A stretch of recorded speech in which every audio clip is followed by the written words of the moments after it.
And now, another tale well calculated to keep you in suspense. The Girl in the Powder Blue Jag. Written for suspense by Walter Black.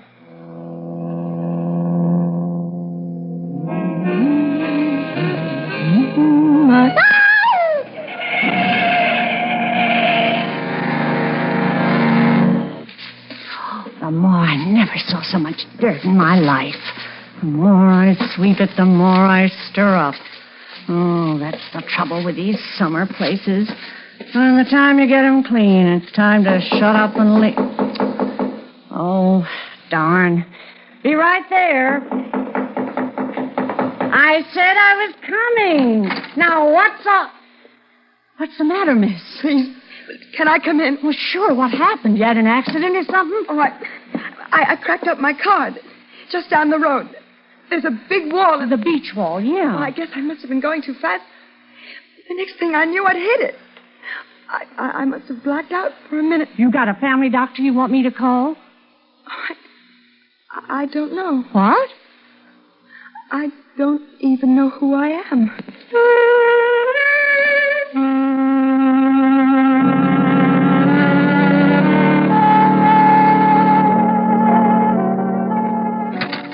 How's the bed, hon? Oh, it's fine, thank you, Mrs. Sims. Now, you call me Claire. Everybody else does. Claire. That's better. The man at the police station said he'd bring a doctor with him. I feel so lost, not even knowing my own name. But you do. It's Kendall Endicott. Kind of a nice, out of the ordinary name, too. But how do I know it's mine? A checkbook with a name printed on it? I could have stolen it. Oh, you're not the type, hon. What type am I? I don't know anything about myself. Well, take it from me, hon. You're just not the type. Besides, that car you were driving, that's a Jaguar. Yeah, don't buy those for cigarette coupons. Incidentally, you're lucky. All you need's the new front grille. Oh, thank goodness, that must be the police. Now, no more worrying, hon. We'll find out all about you now.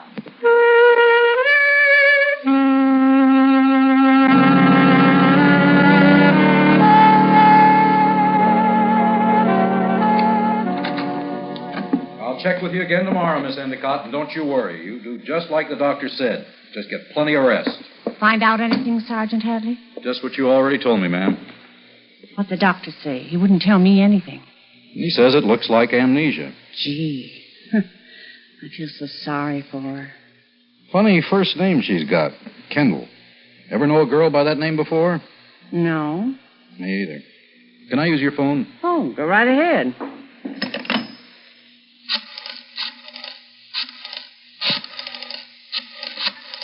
I got a hunch. I don't know if it's worth anything, but it doesn't cost anything. Hello, Standard? Let me have the editor, Mr. Jameson, please. He's a friend of mine. I've done him a few favors. Hello, Mr. Jameson. This is Sam Hadley at headquarters. Well, fine, thanks. You? Swell. Listen, Mr. Jameson, you know more about this town than anybody else. You ever meet anyone named Kendall Endicott? A girl? K, like in Kansas City. Yeah, a double L. Really? Well, yeah, sure. I'll hang on. Now we're getting somewhere. You know who she is? Well, not exactly, but he says the name rings a bell. He's going to check their morgue. The morgue? Newspaper morgue, lady, where they keep their records. Oh, well, for a minute I thought... Yeah, I know what you thought. Can I get you some tea or coffee? Oh, don't bother. Or how about something a little stronger? I think maybe I could find something. I'm on duty, Mrs. Sims. Oh, sure, but what harm could one little snort do? Thanks. Hello? Yes, Mr. Jameson. No kidding. Yeah. Uh-huh. Yeah. Thanks a lot. You've been a lifesaver. Yeah, I'll drop by and give you the whole story. Right, so long. What'd you say? Plenty. You know who your guest is, lady? Kendall Endicott, heiress to a couple of $1 million.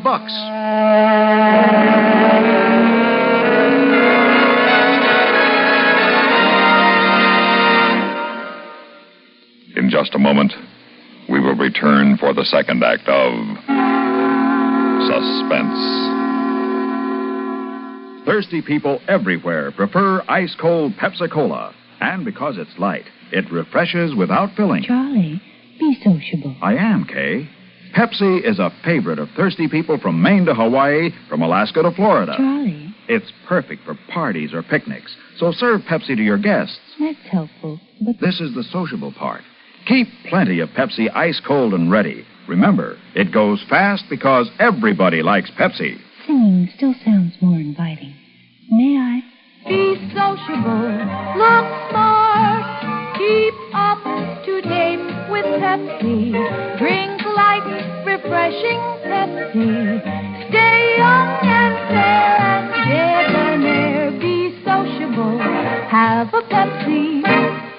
But singing doesn't say, pick up an extra carton of Pepsi today. Better yet, get a case. You do that.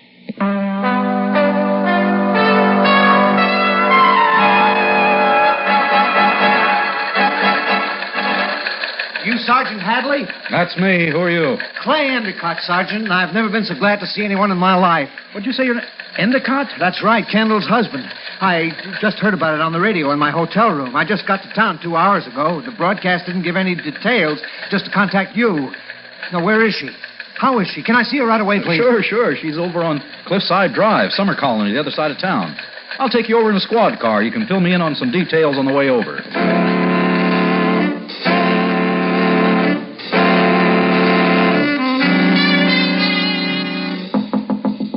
Is that you, Claire? Sure is, honey, and do I have a surprise for you? Look who's here, hon. Oh, you're the policeman, aren't you? Sergeant... Hadley, ma'am. How are you feeling? All right, thank you. But look who else is here, Kendall. I don't know what you mean. Your husband. My husband? Oh, Candy, baby. Oh, darling, I'll never forgive myself for staying that extra day in San Francisco. I should have been with you. You see, Sergeant, it's the first time I let her take the Jag out alone. It's an awful lot of car for a beginner to handle. Yeah. Mrs. Endicott. Don't you recognize him? No. Honey, it's me, Clay. You have to remember, darling. You don't just wipe out 3 years like that. Now think, darling. You were to meet me at 3:30 today here in town at the Waltham Hotel. We were going to the real estate office together. Now, please, darling, try to remember. I am. I'm sorry, but I can't. Oh, now, I can't. Sergeant. Yeah? Will it be all right if I talk to her a little while, alone? I won't be long. Up to her. Darling? All right. Maybe if I talk about us, some of it'll come back, darling. Now, we got back from Europe in April. Oh, no, I guess I'd better start. Gee, such a pity her not recognizing him. How'd you run into him, Sergeant? Other way around. He heard the 5 o'clock bulletin on the radio. Well, what are they doing here anyway? I mean, he said something about San Francisco. He says they came down to buy the old Murchison estate. Oh, what's that? Big place with its own private beach down past the yacht club. Oh, yeah, I've seen it from the road. Gee. Yeah, I wonder how come she came down ahead of him. Well, he says there's a kind of deadline on the property. They wanted to get their bid in first. Oh, I didn't even know she was married. Oh, yeah, that checks out. She's really rich, isn't she? So they tell me. That Mr. Endicott, he's kind of cute. Smart, too. It takes brains to marry money like she's got. Oh, Sergeant, they could be in love. Didn't say they weren't. Speaking of husbands, where's yours? Didn't you both come down for a vacation? We did. It just so happens that Joe's idea of a vacation is to watch baseball on TV in some nice dim bar with a cold bottle of beer in front of him. He could have done that back in Redwood City, but oh, no. He's got to save up all year to go somewhere else to do the same thing. Mm-hmm. You still here, Sergeant? Thought you might want to lift back to town. Oh, that's very kind of you, but... Mrs. Sims, would it be too much of an imposition if I stayed here with my wife? Stayed here? I can sleep on the couch right here. Naturally, I'd pay you for your trouble. Oh, no. Oh, yes. Why should you be imposed on for nothing? It's only that my wife feels at home here. I'd rather not move her unless I had Oh, to. he doesn't, does he, Sergeant? Not up to me, up to you. Well, it's fine with me, Mr. Endicott. Really it is. And I know it'll be a real comfort to... Mrs. Endicott. I understand the doctor's returning in the morning. If she's not better then, he can probably recommend a good private nursing home. Well, looks like it's settled. I certainly appreciate all you've done, Sergeant. Mrs. Sims, I'll check in tomorrow morning. All right, Sergeant. Bye. Well, I would say so, my dear Mrs. Sims. I would say very well indeed. you can cut the act now. What about her? I'll sell her. It'll take time, but I'll sell her. I don't trust that cop. We have one thing in our favor, sweetie pie, time. It's after 6 o'clock. Offices are closed. By the time the worthy sergeant can check more closely into my story, and he's going to, our little pigeon will be plucked and we'll be long gone. How far have you got? To the point where even if she doesn't remember me, she's willing to take my word that I'm her dearly beloved. You would bring up the check? Sweetie pie, I know this was all your idea, but you can certainly trust me to follow orders. Naturally, I mentioned the check, casually. I told her we had only until tomorrow morning to close the deal with a down payment of $40,000. Otherwise, the real estate broker has another offer he's obligated to honor. What'd she say? Nothing. I'll bring it up again when I take her supper tray in. You? Obviously, sweetie pie. Who else but her adoring spouse? Don't worry, we'll get the money. How suspicious you think that cop is? Suspicion is a congenital weakness of all cops. I don't think he actively suspects me. And after all, my story was quite plausible. Thanks to me. I doff my hat, my dear, thanks to you. Like I always said, you gotta be prepared to grab your chance when it comes, because it goes by real fast and may never come again. Spoken like the true philosopher you are, my love. I wonder... You wonder what? What it feels like to be really married to $2 million. You keep your mind on the job. You're already married. And don't you forget who to. How could I, sweetie pie? You never give me a chance.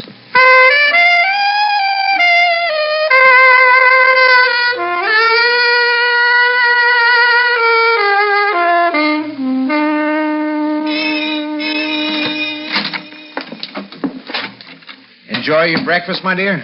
It was all right. I wasn't very hungry. Have to keep up our strength, don't we, darling? Clay, will I regain my memory? Of course, Kendi. Oh, it may take a little time, but what difference does that make? What are a few days or even a week or two as long as I'm around to take care of you? Please be patient with me. Oh, darling, how could I be anything else? All I care about is your getting well. Tell me more about us. Where were we married? Believe it or not, at the American Embassy in London. London? Mm-hmm. The ambassador himself married us. And you stood right there in front of him in your stocking feet. Oh, I didn't. You sure did. Later you told me why. For good luck. Good luck? Uh-huh. You told me that as a little girl, whenever you wished very hard for something, you always took your shoes off and squinted up your face and turned around twice. Well, did I squint up my face? You sure did. But I didn't turn around twice, did I? Only because I stopped you. Darling, let me tell you, as hard as you were wishing, I was wishing even harder for our happiness, our life together. Oh, Clay. Oh, my love. Before I forget it, Kendi, I'd better take the check now. Is the house really worth that much? It's a steal, darling, believe me. Here, make it out to cash. I figured if I walk in waving a lot of greenbacks at the broker, he might come down in price a little. Nothing like a long look at real paper money to soften a man. Oh, here, use my pen, Kendi. You won't be gone long, will you, Clay? Only long enough to transact our business, honey. It's funny. I've only just met you. I mean... I know what you mean. And already I feel as if I'd known you for years. Hurry back. Excuse me, folks, but the doctor's here. He can come right in, Mrs. Sims. I was just going. In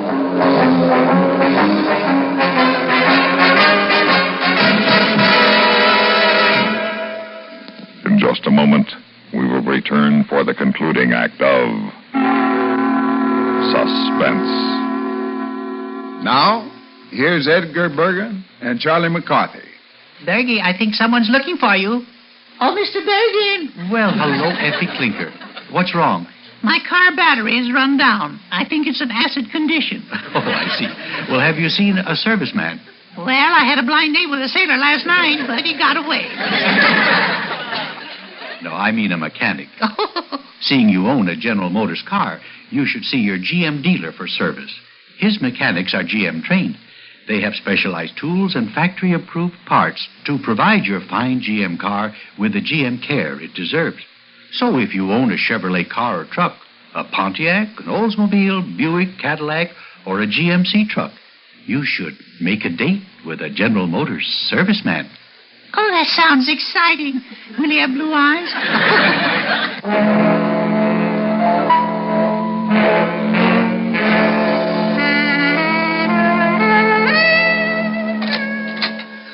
Mrs. Kendall, you're dressed. What do you think you're doing? Oh, I feel so much better, Claire. I thought I'd like to sit out here with you. Clay's not back yet, is he? Well, he's probably on his way. You don't mind my being out here, do you? Mind? Well, of course not. It's just that... Well, did the doctor say it'd be all right? Oh, yes. He said it might do me good. What else did he say about your memory? He says my only problem is to get over the shock of the accident. Did he say when that would be? He thought very soon. Hi, Mrs. Sims. How's my... Kendall, what are you doing out of bed? Well, the doctor said I could, Clay. I feel ever so much better. Oh, great. Have you seen the real estate man? Sure. Just came from there.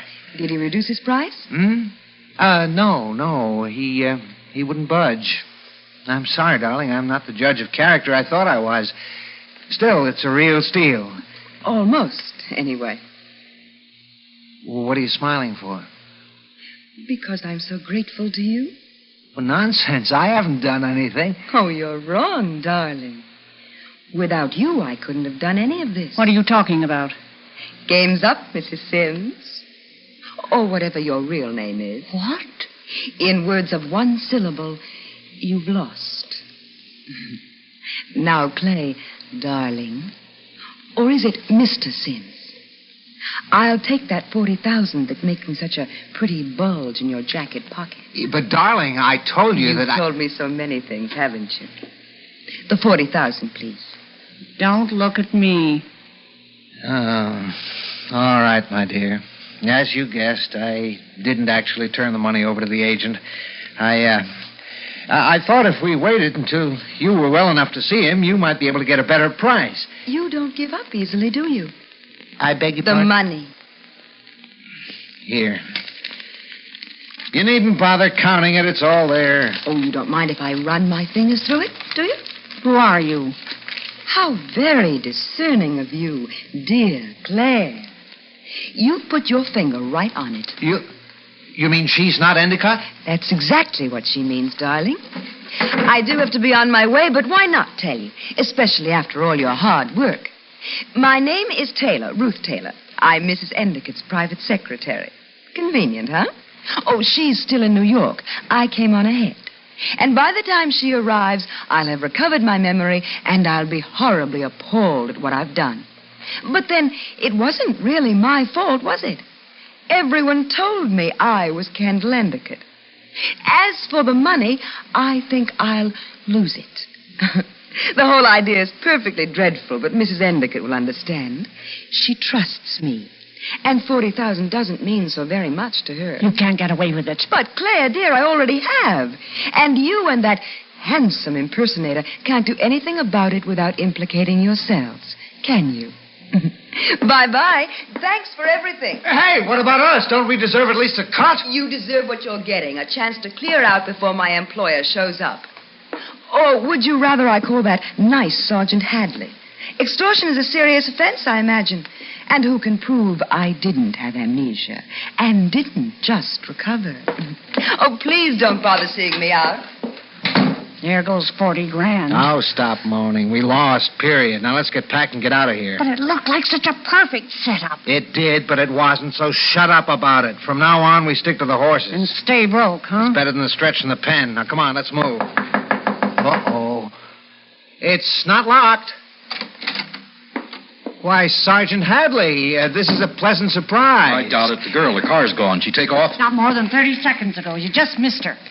Has something happened, Sergeant? You still playing games, buddy? Give me Rizzo. Al Hadley. Just missed the girl. Put out an alarm. Pale blue Jaguar, Nevada license 25KE. Yeah, I'll wait right here. Well, you almost got away with it, didn't you, Johnny? Who? John Edgar Bell. That's your real name, isn't it? And this is your wife, Miriam? Never mind us, that girl. She's not Kendall. Yeah, save your breath. We know. The real one's flying in tonight. Let's get back to you two. How much did you take her for? Well, that's it. She took us. She took the real Kendall Endicott. What? For $40,000. I cashed the check and brought the money back to her, didn't I, Mir? That's the truth. Sergeant, can't we make a deal with you? If you take us in, it'll only cost the county the expense of the trial and tie up a lot of your time. But if you let us go, we'll be out of town in an hour and you'll be rid of us for good. After all, Sergeant, we've never gotten in trouble before, and, well, can't we have a second chance? A chance to take somebody else? No, to stick to what we know, playing the horses. Hadley. Yeah, Al. What? Where? Oh, brother. Mm-hmm. Yeah. Okay. What happened?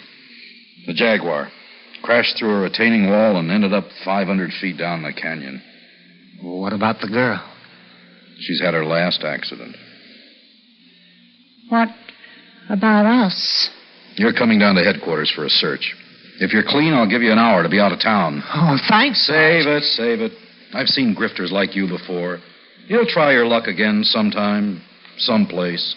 Just make sure it's a long, long way from here.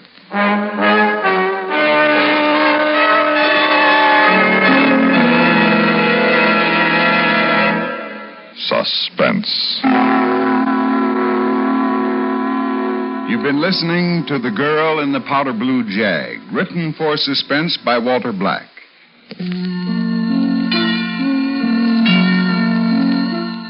Featured in tonight's story were Rita Lloyd, Jane Rose, and Bob Dryden. Listen again next week when we return with another tale well calculated to keep you in Suspense.